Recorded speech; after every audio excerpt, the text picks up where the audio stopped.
nol sampai jadi kayak gini ya. Tenang aja, besok kita akan ada workshop pembuatan ondel-ondel Betawi. Dan gratis ya, yang mau belajar silakan ya. Itu nanti ada boothnya, ada di sebelah kanan atau sebelah kirinya booth Betawi punya distro. Jadi teman-teman Sanggar dan anak muda asli Kemayoran.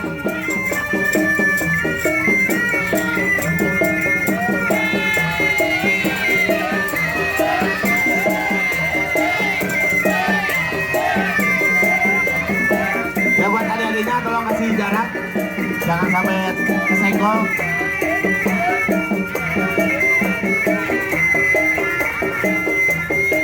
Ya nanti habis ondel-ondel nanti akan ada tari binika ya dari Biten. Iya, maghrib kita rehat sebentar ya, abang-abang, ibu-ibu semuanya, adik-adik kita rehat dulu. Tapi abis maghrib kita ada teater lokal, namanya Teater dari Bengkel 10 B. Bengkel 10 atau Biten. Biten.